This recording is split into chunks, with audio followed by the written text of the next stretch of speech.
It's your boy T-Bear here in the reaction. Today is from Friday. Now it's time for the meat and potato of from Friday. So, which is the dead meat kill count. Now, originally I was going to have a choice between. So here, well, let's get to the count the poll result though. So you put up a new pair of polls. So it's going to be a live countdown, spookies. Live countdown is one pair. Then the spookies and Tammy T-Rex, Don't Breathe / Mayhem, Behind the Mask and / Escape Room, and one of the newest kill count Stitches, including a Friday new kill count if it was going to be done. Now, the reason I said it because I had a feeling that possibly the new Candyman is going to be part of the Friday. It's going to be released Friday, but looks like they did not release it. They did not release it on Friday. Let me take a look and see. Double check my email because I am part of Patreon. Because I told him I would like to do the explicit kill count, but I might not with this one. So with a landslide victory, Stitches and the new kill count / new Friday kill count is the winner. And since no other new kill count was released today, it's going to be straight up Stitches. And because of that, wherever was the lowest one, as I look at it, Spookies and Tammy T-Rex, you got lucky because that selection got lucky because that will be saved. I will shake these up. I will shake the remaining 6 up into different pairs next kill count. But well, because possibly I'm gonna react to the Candyman anyway. But yeah, Spookies, you've been saved. Because of my misunderstanding, because I thought that it would release a new kill count today. So anyway, but regardless, a lot of people wanted me to react to this anyway, and here we are. When I heard about this, when it was said in the little updates of Dead Meat, a lot of people was saying they want me to react to this. So here I am now.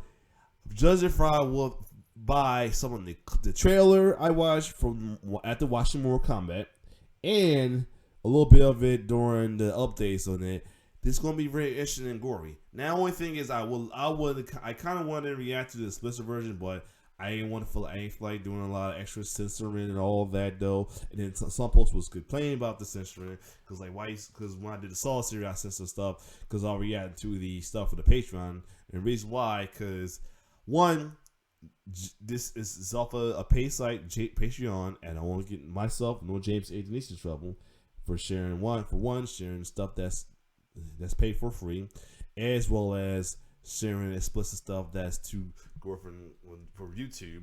And I just got out of YouTube jail. Off of the YouTube, and I'm still got a community standard strike hanging on until March. So I'm going to be careful now.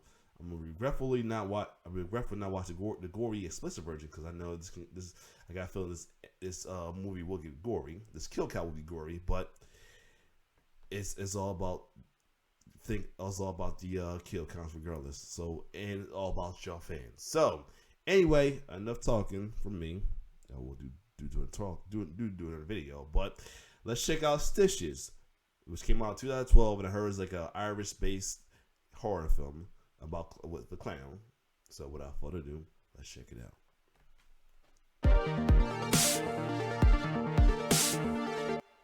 Welcome to the Kill Count, where we tell.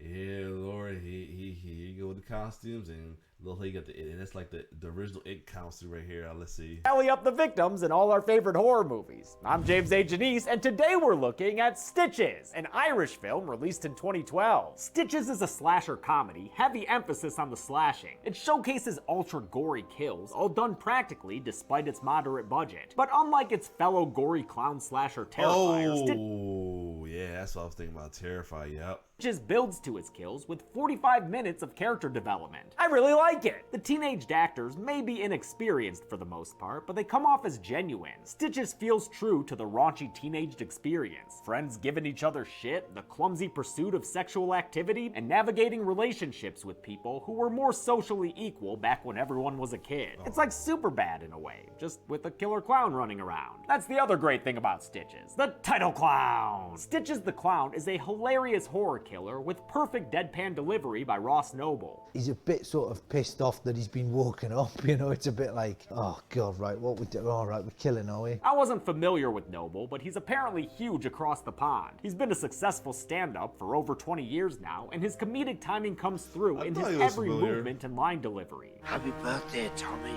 It's time to cut the cake. His performance matches the movie as a whole, which was made with love by director and co-writer Connor McMahon. I think it was the fact that a clown could make you have funny death scenes. Was just the thing. Oh yeah, it's also unapologetically Irish. Yeah, gagging for it, yeah. Yeah, gagging for nothing that hacky is scarlet for Not a big deal because I watch British stuff like Big, well, not a Big Mouth, Sex Education and all that. So yeah. Get it for it. What were they even saying just then? I fucking love it! And in the fun style where even scene transitions are turned into jokes, and Stitches is a hell of a good time. If you haven't seen it yet, I suggest you do so as soon as possible. It's available on today's sponsor, Shudder. Shudder is my absolute favorite streaming service, and I know I say it every I realize I'm still part of it. I think I'm gonna keep it regardless. time, but that's because it's true. I'm not clowning around. They're the Netflix of horror, with hundreds of films and series, all curated by horror experts for a cheap as hell price. We're talking $5.99 a month or $56.99 a year. It's a great time of year to get Shudder too. Yeah, the yearly price is very cheap. Usually the yearly price was like $100. Hold the fuck up. They really made a Silent Night Day like Night 5, really? They didn't learn any lessons from 2 and 3 and I think it was 4. Wait a minute. What was the ones I reacted to that a while back? They didn't learn any lessons. They didn't learn any lessons. What was the? Oh damn, 5 was it? Oh, 5 was the latest one. Oh yeah. Never mind. I thought they made a new one. 5 was one of the ones I did not like. Yep. My fault, but still, I was about to say they ain't learning lessons from that horrible ass movie. I still regret doing that series for Christmas. I still regret it to this day. I should have stopped at the first one, at least the second one, and just did that and the remake. Bloodbeat. Since they've got a lot of holiday horror films available. You can watch the classic Black Christmas, which was one of the earliest slashers and one of the first Christmas-themed kill counts on this channel. You can also watch Better Watch Out, which may just be my favorite Christmas horror film. Go into that one. And don't ask, because I reacted to them two already. Blind. Joe Bob Briggs is getting into the spirit too, with a special Last Drive-In episode, Joe Bob Ruins Christmas. Whoa. And check Hold on. I don't think I really. I thought I reacted to the first one. I guess I watched it on my own. Let me see. Yeah, I did not. I thought this one I did react to the old Black Christmas. Maybe I watched it on my own. Okay, I got y'all. Check it out! The new series Behind the Monsters just released an episode about Pinhead. Y'all know that guy now. And of course, there's always the horror anthology series Creepshow from executive producer Greg Nicotero of The Walking Dead. To watch these and countless other thrillers, horror, and suspense films, go to Shudder.com and use promo code DeadMeatJames to get a free 30-day trial. That's Shudder.com, promo code DeadMeatJames for a free 30-day look at the best streaming service out there. If snitches get stitches and kills pay my bills, I hope there are an awful lot of tattletales in this movie. First, like I say, yeah, sorry, my fault. I completely thought I reacted to the Black Christmas kill counts. I did. Maybe because I watched it on my own before I made these. I guess I was watching them before I made them reactions. So even though it's not a genuine reaction, I will try to do it for y'all this past holiday. All right, I think that's what it was. So anyway, I could have sworn I reacted to Black Christmas. Anyway, well, at least it's been a years since I did, so it's probably be still fresh if I do it. So, yeah, I'm talking too much. I'm sorry. Let's find out and get to. I got to pause again as my wife, so this time I got to share these polls. All right, y'all probably like want to hurry up, get to the kill count. I'm sorry. Because I've seen the Shudder. I thought I could. And you talking about Black Christmas? I could have sworn I did reaction to these. I did not. I watched them on my own. That's why. I got y'all. Because I did the newer. Because everybody mad at me for doing that new one that was pretty bad. So yeah, I got y'all. Okay. Anyway, let's get it. To the kills. The movie begins with a Britpop song called Clown, perfect for our title card. It's Tommy's 10th birthday party and his house is Kid Central. That one just ain't shit. Very accurate depiction of little kids here, I love it. Also, Tommy's house is dope. Look at this postcard image. Beautiful shooting location here, I believe in County Wicklow, which is south of Dublin. Lucky for these kids, this party about to be clowned. Unlucky for them, it's Stitches the Clown. Get out of the way, you little bastards! Stitches is a reckless, dirty, cigarette-smoking clown whose performance leaves a mess and a lot to be desired. Everybody happy? Obviously, they are not. You're an asshole, you big dumb clown. Kids heckle Stitches, foil his tricks, and are all in all little assholes to the guy. To be fair to them, though, he is a shithouse clown. Things are taken too far when his clown shoelaces get tied, and birthday boy Tommy chucks a soccer ball at Stitches' head. He stumbles back, freewheeling, into the kitchen, and since Tommy's mom loads the dishwasher like she were in the Chucky TV series, Stitches falls That kid was crazy on the Chucky TV series. Oh my god. He just had to remind me. face first into a knife that goes all the way through his head. The gnarly sight sends the other kids screaming and crying, but Tommy sticks around to watch Stitches pull the knife out of his face. Stitches goes towards Tommy, but slips on his own blood and is finally killed when the knife winds up back in his face. The death earns a headline and a funeral in the cemetery that Tommy watches through a telescope in his backyard treehouse. He heads to the grave at night to serve his respects to the clown he killed when he realizes there's a frowny clowny ceremony going on.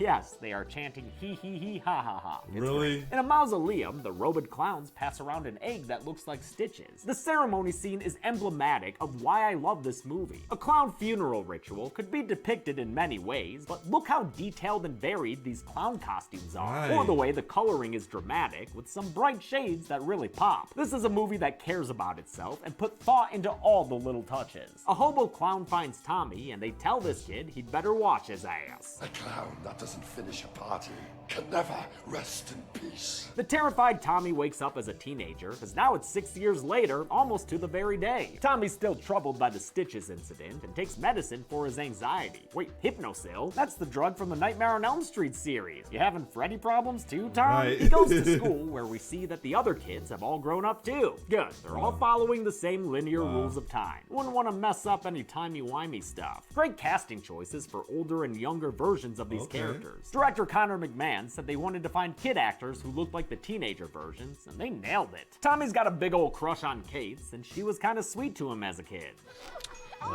His best mate is Vinny, whose eyes are glued to a hot chicken class. He's been this horny ever since he was a kid, which is maybe why Tommy's latest clown hallucination targets Vinny's dick. This day-dreamt teacher clown violently yanks off Vinny's peener, gives it a little kiss, and floats it to the ceiling on a balloon. I guess those who can't, torture. It's Tommy's 16th birthday this weekend, but his mom will be out of town on business! That means he's got his whole dope-ass house to himself, and though he doesn't want to party, Vinny takes it upon himself to make one happen. He recruits two other friends from their childhood group. Richie, a kind of dry, sarcastic dude, and Bulger, who's a bit of a stereotype, but also fun. There are too many fat jokes about him for my liking, but actor Thomas Kane Byrne leans into it. Bulger is basically a fat fuck, and in most scenes he's eating, so I just brought a bit of myself to Bulger. I also enjoy how awful Bulger is, being super lazy and snobbish. We see him driven to school by his mom, despite living a mere few feet away. Vinny ultimately convinces Tommy to have a party by appealing to his crush on Kate. He says that she and her boyfriend Dan are about to break up, so maybe this time is the right time to make a move. Tommy does so by giving Kate a party invitation, though he probably should have given it a more mature design. Vinny turns the party into something huge by posting about it on Facebook. It's called My Face, actually, which lends itself to some vulgar innuendo.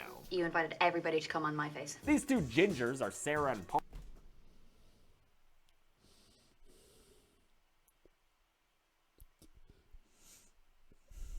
I know this is a kill count, but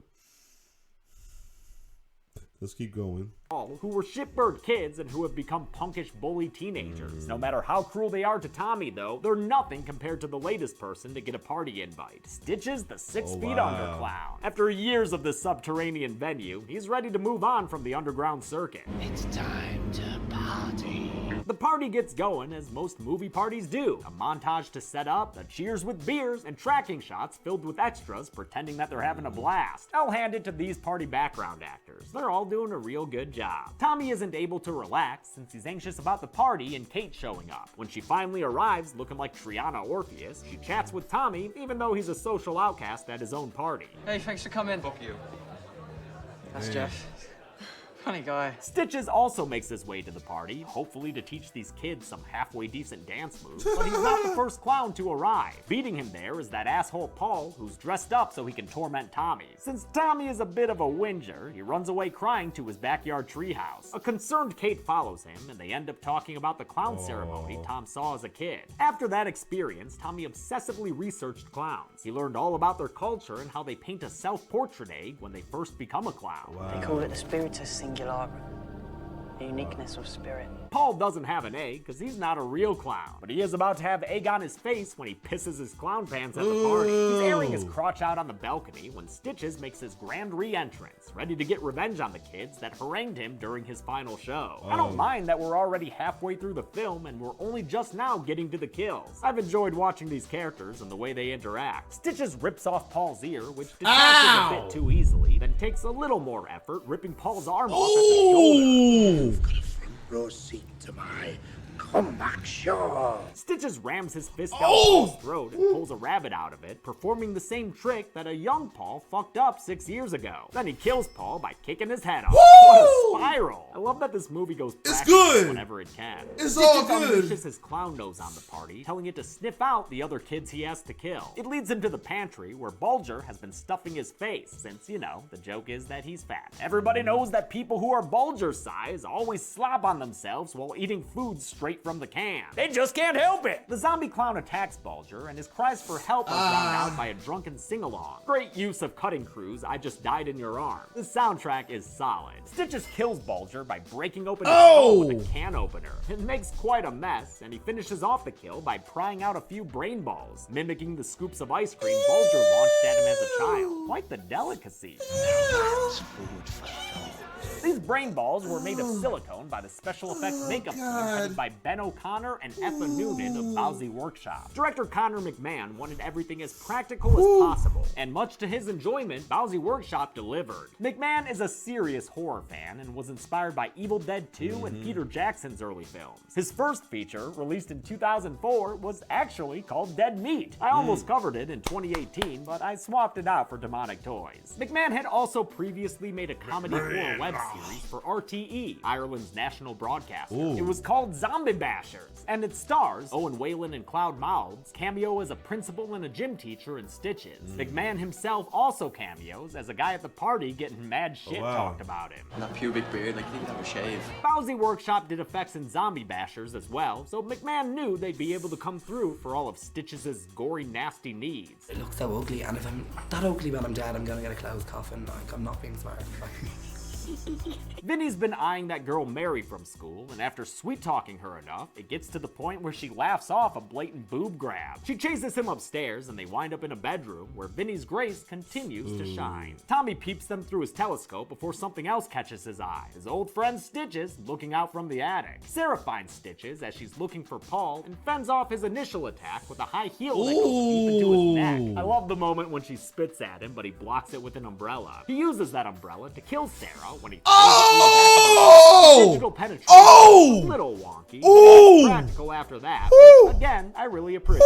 The dark humor continues when Sarah's eye falls into her mouth. It's capped off when the umbrella opens up. And I don't know any specifics about how they achieved this kill, but I did want to show this footage of its practical makeup on set. Tommy sees this happen, so he tries to warn Vinny by tossing a rock up to the bedroom window. But Vinny doesn't exactly want to leave right now. He's, you know, a bit busy. So Tommy grabs grabs a knife and heads upstairs to protect his friend himself. Don't worry, Tomster, you've got a few minutes yet. Stitches is currently killing your cat in a scene I won't go over, because that's not appropriate for baby Lucy cats to see. As the party begins to wind down, Richie steps outside for a smoke, but has Stitches got news for him. He's pulled over in another thematic resonant way. Since Richie was a balloon-popping bastard 6 years ago, Stitches cuts out his intestines and gets to work using his clowny crafting skills.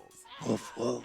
Then he sticks an air pump into the back of Richie's head. It is a sight to see when he inflates Richie's head like an exercise ball. It's very discomforting to look at. The kill is topped off with a head explosion that rivals the one in Scanners. Damn. Richie's death was the first one written by director McMahon and remains his favorite in the film. Actor Owen McQuinn had to get his head molded for the effect, the final stage of which required his eyes to be completely covered. He was swapped out for a dummy when it came time to blow the head up. Stitches is seen outside the window, so he makes himself known to the entire party. Everybody happy? That clears the place out, except for Kate, who Stitches manages to punch to the ground. Tommy tends to her and cuts through Stitches' grease paint antics with some dishwasher soap that makes him spit bubbles. Then they throw a knife into his eye. Tommy sees an egg and it reminds him of the clown egg, so he and Kate take off on bicycles towards the graveyard. Stitches finds a tricycle and follows them until it gets too difficult.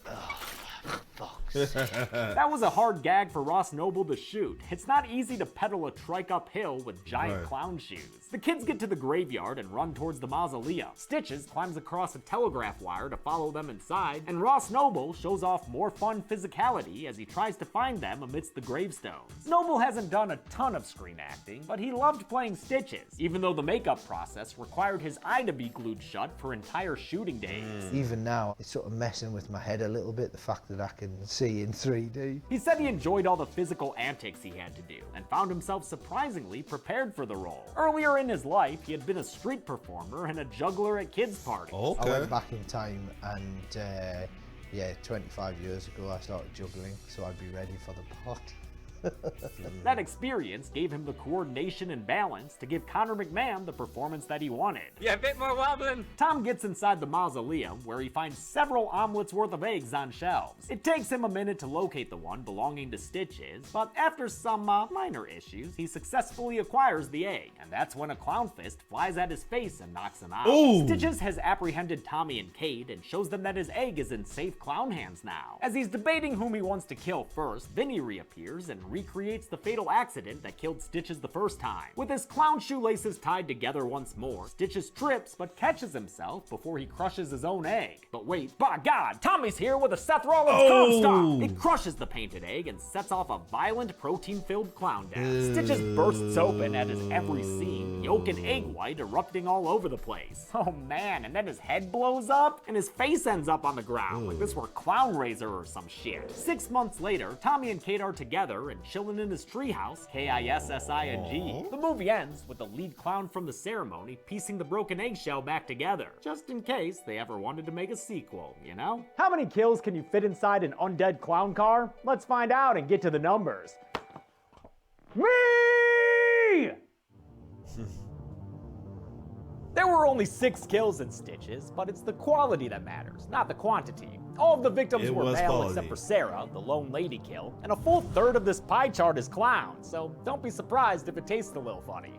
With a runtime of 86 minutes, that left us with a kill on average every 14 1/3 minutes. I'll give the golden chainsaw for coolest kill to Richie. I love all the kills, but this one was the most fascinating and gross to look at. And that's even before they blew up the head. And I'm not giving out a dull machete for this film. All 6 kills were awesome and crafted with care. Not a one of them deserves to be naysayed. And that's it. Stitches came out in 2012, and I hope people check it out. Slasher fans should really like it. Until next time, I'm James A. Janice. This has been the Kill Count. For the next Kill Count, Candyman. So is Candyman just going to be on Sunday? So yeah. Candyman, Candyman.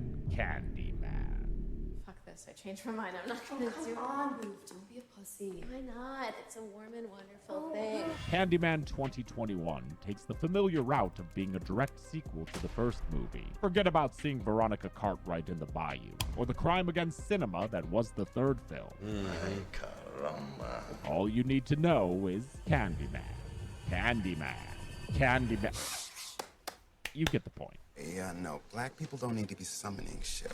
This modern-day sequel is much more overt with its social themes than the original. White people built the ghetto and then erased it when they realized they built the ghetto. But it still finds plenty of interesting topics to talk about, even if the ending is rushed all to hell. I don't care. Well acted, well scored, and visually striking, Candyman forges its own identity while staying true to an established series. The more things change, the more things stay the same. See for yourself by watching it this week. I dare you. Then on Friday, tune in for the kill count. Oh, it's next only week. On Dead It's next Heat. Friday. Okay. Candyman can currently be watched on the pictured streaming platforms. Demi always recommends you watch the movie for yourself before its kill count. It's the only way to have your own properly informed opinion. Kill counts are never meant to replace the experience of watching a film. Thanks a lot for watching this kill. Wait a minute. The 5th, 17th is supposed to be today. This is last week. Oh, so they never. Oh my God. If I find out. Anyway, be right back. All right, back. So it is coming out Sunday. All right. So yeah, the Christmas Evil. All right, I'm gonna check that out. I might check that out as the Christmas reaction. But Lord, that came, man. You know what? We'll see. We'll see. If I can make time for it, I might do it this Sunday. If I can make time. Other than that, what's this? In case if I only make one quick. Oh, he made this a while back though. He asked him about between that and Escape Room. I think a lot of people picked the Candyman. Yeah, a lot of people picked Candyman. So the new Escape Room will come up probably later on down the line. But yeah, all right. So I was wondering about that. Now, give me a second. I'm current. One of these. I'm gonna be curious to check out the Explicit of the kills. So without further ado, be right back. Okay, I'm here. So this will be a blind reaction to the explicit kill counts because I don't want to get nobody in trouble. But here we go. His mom loads the dishwasher like she were in the Chucky TV I'm gonna go straight to the Stitches kills. falls face first into a knife that goes all the way through his head. The gnarly sight sends the other kids screaming and crying, but Tommy sticks around to watch Stitches pull the knife out of his face. That causes a whole bunch of blood to spill out, some of which gets on Tommy. Seriously though, patrons, this is like an open faucet of blood. It's awesome. Stitches goes towards Tommy, but slips on his own blood, and is finally killed when the knife winds up back in his face. The death earns a headline. His death got a lot of blood in it though. So let's go to the next kill. That was let's see how that went. I've enjoyed watching these characters and the way they interact. Stitches rips off Paul's ear, which detaches a bit too easily, then takes a little more effort, ripping Paul's arm off at the shoulder. Ooh, look at that ball joint gore. Good stuff. You've got a front row seat to my comeback show. Stitches rams his fist down Paul's throat and pulls a rabbit out of it, performing the same trick that a young Paul fucked up 6 years ago. Then he kills Paul by kicking his head off. What a spiral. Yeah, I love that this movie goes practical whenever it can. Stitches. Alright, so that's alright. The brain was the other one I had to look at too. Sing-along. Great use of cutting crews, I Just Died in Your Arms. The soundtrack is solid. Stitches kills Bulger by breaking open his skull with a can opener. It makes quite a mess, and he finishes off the kill by prying out a few brain balls, mimicking the scoops of ice cream Bulger launched at him as a child. Quite the delicacy. Now that's food for thought. These brain balls were made of... Alright, so I got that. Alright. The umbrella one. Neck. I love the moment when she spits at him and fends off his initial attack with a high heel that goes deep into his neck, blocks it with an umbrella. He uses that umbrella to kill Sarah when he throws it through the back of her head. The digital penetration is a little wonky, but it gets practical after that, which again, I really appreciate. And I don't know any specifics about how they achieved this kill, but I did want to show this footage when Sarah's eye falls into her mouth and is capped off when the umbrella opens up. And I don't know any specifics. Okay, so that part. And what's the other one? Oh, the head explosion one. Of his intestines and gets to work using his clowny. He was a balloon popping bastard of his intestines and gets to work using his clown ball. It's very discomforting to look at. The kill is topped off with a head explosion that rivals the one in Scanner. It does. Richie's death was like Scanner. Okay, it does like Scanner. And the Stitch one, I'm not going to care too and much sets about. off a violent protein-filled see. clown death. Stitches bursts open at his every seam, yolk and egg white erupting all over the place. Oh man, and then his head blows up, and his face ends up on the ground, like this were clown rays. Okay. Alright, so yeah. Whew. The explosion one did look like the scanner almost. But anyway, other than that, this was a good move. This was a good kill count to watch. I enjoyed this one, definitely. So other than that, if you like my reactions, like, share, subscribe to my YouTube channel. If, like I said, if here's the updates on my kill counts. If I have time, find time Sunday, I might just do Candyman that day or sometime, or just save it for Friday. For Friday, is that Christmas Eve? Yeah, Christmas, be a special Christmas Eve. Well, you might get a Christmas Eve present by the double kill count like I did last time, or all day kill count. Who knows? But other than that, if you like my reaction, like, share, subscribe to my YouTube channel. It's your boy T-Bear signing off. One love.